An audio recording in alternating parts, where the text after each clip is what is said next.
খেজুরের গুড় দিয়ে পায়েস তৈরি করে দেখাবো, যেভাবে তৈরি করলে চানা কাটা হবে না এবং লোভনীয়, খেতেও অনেক মজা হবে।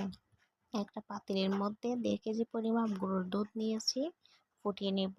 চাল জাকি দিয়ে নিয়েছি, তারপরে ঘি দিয়ে দিব। ঘি দিয়ে মিশ্রিত করে নেবেন যাতে একত্রিত না হয়। তার মধ্যে ছানা এবং কিশমিশ সেগুলো ধুয়ে নিব। ধুয়ে নিয়ে আবার পানি দিব, পানি দিয়ে 5 মিনিট রেখে দিব। অন্যদিকে দুধ জাল দিয়ে তারপরে ঘন করে দিয়ে দিব চাল। চাল দেওয়ার পরে অনেকক্ষণ নেড়ে নিব। নেড়ে নিয়ে এলাচ, তারপরে তেজপাতা দিয়ে দিব। তেজপাতা দিয়ে নেড়ে নিব।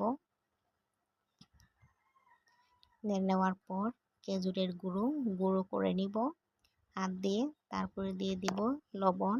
লবণ দিয়ে দিলে মিষ্টির স্বাদটা একটু ভালো হবে। তারপরে গরুর দুধ মিশ্রিত করে নিব। তারপরে ঢেলে দিব যখন, তখন আগুনটি কমিয়ে নিব। তারপরে মিশ্রিত করব।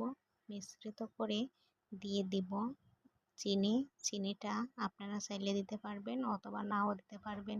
তারপরে দেখে নেবেন চালটা হয়েছে কিনা। চালটা একটু শক্ত থাকতে আপনারা বাদাম দিয়ে দিবেন। বাদাম এবং কিশমিশ দিয়ে দিবেন যাতে কিশমিশের একটু ঘ্রাণ ছিল, এই ঘ্রাণটা চলে যাবে। তারপরে দিয়ে দিব খেজুরের গুড়। গুড় দেওয়ার সময় গ্যাস অফ করে নেবেন। তারপরে 1 মিনিটের জন্য আবার জাল দিয়ে দিবেন। জাল দেওয়ার পর দেখেন কেমন হয়েছে। চানা কাটাও হয়নি এবং খেতে অনেক মজা হয়েছে। আপনারা সাবস্ক্রাইব করে নিয়ে আমার চ্যানেলটি সাবস্ক্রাইব করে এবং লাইক দিয়ে পাশে থাকবেন। ধন্যবাদ।